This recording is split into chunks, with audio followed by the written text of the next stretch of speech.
Gold, trusted gold buyers. మీరు తాకట్టు పెట్టిన బంగారాన్ని విడిపించి ఈ రోజు ఉన్న మార్కెట్ ధరకు కొనబడను.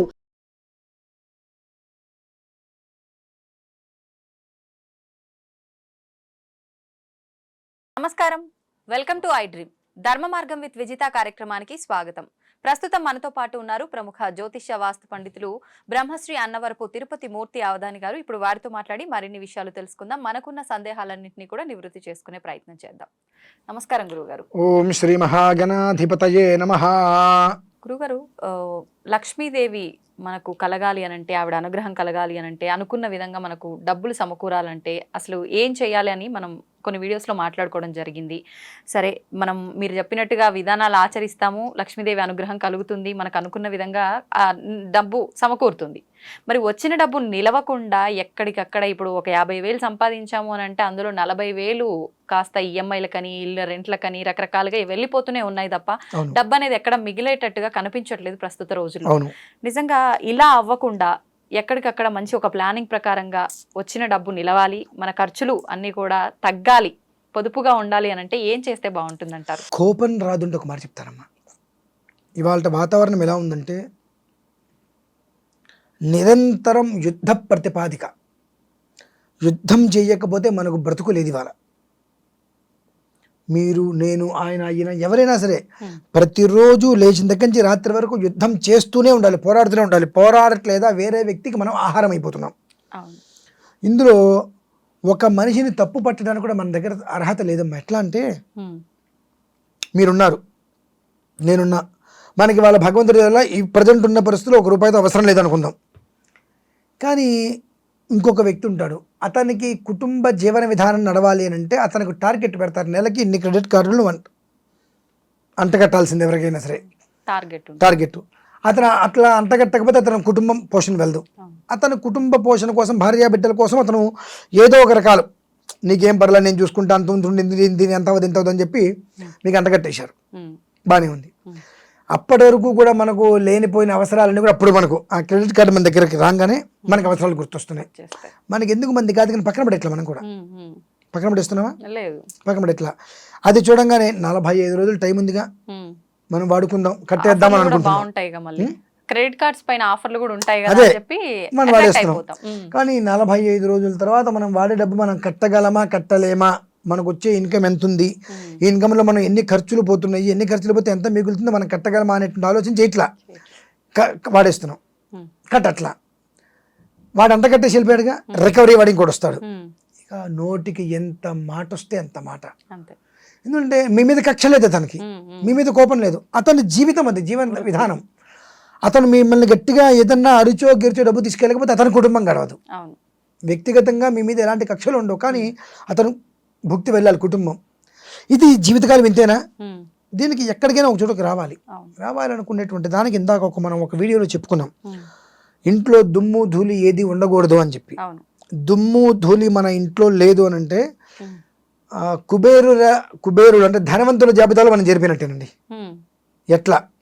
మామూలుగా కూడా దీనికి ప్రధానంగా రేపు అమావాస్య రోజు నాడు ధూమావతి అమ్మవారి ఆరాధన చేయటం వలన మంచి ఫలితం పొందుతారు. ధూమావతికి నమః అనుకుంటూ ధూమావతి అమ్మవారు ఆవిడ ఎలా ఉంటుంది అంటే మాసిపోయిన బట్టలు కట్టుకొని, తెలుపు లేదంటే బూడిద రంగు మాసిపోయిన బట్టలు కట్టుకొని, జుట్టు విరబోసుకొని, మొహాను బొట్టు లేకుండా వైధవ్యం గల స్త్రీ ఉన్నట్టుగా వికార రూపంతో చేతిలో చీపిరి చాటా పట్టుకొని ఉంటుంది ఆవిడ. దశమహావిద్యల్లో ధూమావతి అమ్మవారు అలా ఉంటుంది. ఆవిడ మొత్తం అంతా శుభ్రంగా క్లీన్ చేసి చేత అవతల పడేస్తుంది. ఆ చీపిరితో మొత్తం క్లీన్ చేసి చాటతో ఎత్త అవతల పడేస్తుంది ఆవిడ. అలా కూర్చొని, అంటే ఆవిడ వచ్చి ఊడ్చడం కదా నేను అనేది, ఆవిడని ఆరాధించడం వల్ల మనకు అలా జరిగేది. మన ఇంట్లో ఎప్పుడైతే కనుక దుమ్ము ధూళి లేదో మనం ధనవంతుల జాబితాలో చేరిపోయినట్టే. ఇప్పుడు కొంతమంది ధనవంతులు ఇళ్ళకి వెళ్ళండి మీరు, వాళ్ళకేం లేదు, రోజు అందులోంచి గ్లాస్ తీస్తాడు, శుభ్రంగా తుడుస్తాడు, మళ్ళీ అక్కడ పెడతాడు. అతని పని రోజు అదే, వచ్చి గ్లాస్ ఐటమ్స్ మొత్తం ఒకరు తుడుస్తాడు, ఇంకో ఐటమ్స్ మొత్తం ఇంకొకరు తుడుస్తారు. వాళ్ళకి వేరే పని ఏమైనా ఉంటుందా? వాళ్ళకి నెలకు ఒక 15,000 20,000 జీతం ఇస్తారు. ఇట్లా ఒక 10 మందికి జీతం ఇస్తున్నారంటే నెలకు వచ్చేటప్పటికి 2 లక్షల జీతాలు పోతున్నాయి. సంవత్సరానికి 24 లక్షల జీతాలు ఇస్తున్నామంటే భగవంతుడు ఆ పొజిషన్లో నేను ఉంచినట్టే కదా. ఆ పరిస్థితి మనకు రావాలి. ఈఎంఐ అనేటువంటి భారం నుంచి మనం బయటపడాలి, ఆలోచన వచ్చి మనకు బ్యాలెన్స్డ్గా జీవితం మనకు కావాలనుకుంటే ధూమావతి అమ్మవారి ఆరాధన శ్రేయస్కరం అమ్మ. కానీ ఇవి ఉగ్రదేవతలు ఆరాధించకూడదు అంటారు కదా గురుగారు, అలా చాలా ఉందా? తప్పు. దేవతలలో ఉగ్రము శాంతము అనేటువంటిది ఉండదమ్మా. మనం ఆరాధించే విధానాన్ని అనుసరించే ఉంటుంది.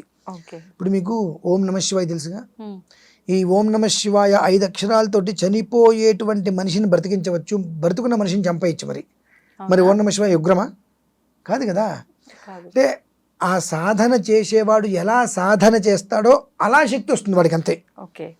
అమ్మవారిలో ఎలాంటి దోషం లేదండి. మనం ఎలా ఆరాధన చేస్తే, ఇప్పుడు ఆరాధన చేసే ఒక విధానంలో విషయం చెప్తా. తేడా. ఒక తండ్రికి కూతురు ఎంతో గొప్పగా కనిపిస్తుంది, కనిపిస్తుందా? అన్నయ్యకి చెల్లెలు చాలా గొప్పగా కనిపిస్తుంది. అలాగే పక్కింటి ఆవిడ ఎంతో అందంగా కనిపిస్తుంది. భర్తకి భార్య వచ్చేటప్పటికి నాయన దీన్ని నేను తట్టుకోలేనరా భగవంతుడు అనిపిస్తుంది. అంటే నీ చూసే చూపు.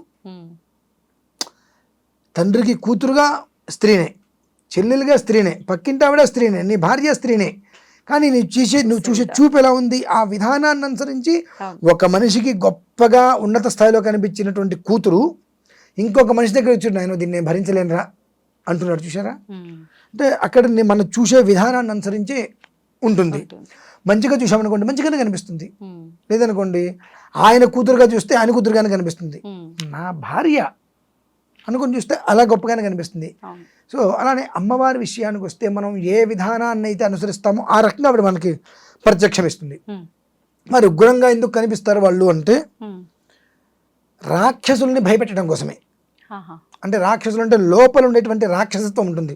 అమ్మో ఆవిడంత ఉగ్రంగా ఉన్నారు, ఆవిడకి పూజ చేస్తే మనకి ఏం జరుగుతుందో మన జాగ్రత్తగా ఉండవనేటువంటి విషయంలో ముందర స్థితిగానే ఆ భయాన్ని దృష్టిలో ఉంచుకొని పాపం చేయకుండా ఉంటారని చెప్పి కాస్త వాళ్ళు అట్లా ఉగ్రంగా కనిపిస్తుంటారు. కానీ ఉగ్రదేవతలు కదమ్మా. ఆ ధూమావతి అమ్మవారి ఆరాధన కనుక చేసినట్లయితే ఎంత శుచిస్మితంగా శుచిర్భూతంగా ఉంటుందంటే వాళ్ళ కుటుంబము. ఏం లేదు, ఆవిడనేం లేదు నాకు ఇది పోవాలి, నాకు ఇది పోవాలి, నాకు ఇది పోవాలని ఆరాధించి నాకు ఇది కావాలని పిలవద్దు.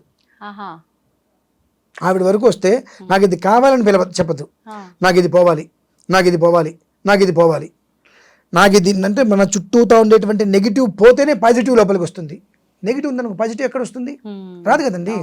సో అలానే మన చుట్టూతా ఉన్నటువంటి నెగిటివ్ విపరీతంగా ఉంది. ఆ నెగిటివ్ ఉండటం వల్ల మనం పాజిటివ్గా దేన్ని మనం తీసుకోలేకపోతున్నాం. కాబట్టి రేపు అమావాస్య మంచి రోజు, చాలా విశేషమైంది. మా తల్లి నాకు ఈ కష్టం పోవాలి, ఈ నష్టం పోవాలి, నన్ను ఇబ్బంది పెట్టేటువంటి ప్రతిదాన్ని నా నుంచి దూరం వెళ్ళిపోవాలి అని అమ్మవారికి ఆరాధన చేసుకొని అమ్మవారికి సంబంధించిన కొంత హోమం ఉంటుంది కొన్ని ద్రవ్యాలతో, ఆవిని తృప్తిపరచండి. తద్వారా ఏమవుతుందంటే ఏ ద్వారంలో నుంచి నీలోనే నెగిటివ్ వెళ్ళిపోయిందో అదే ద్వారం నుంచి పాజిటివ్ మొత్తం లోపలికి వస్తుంది.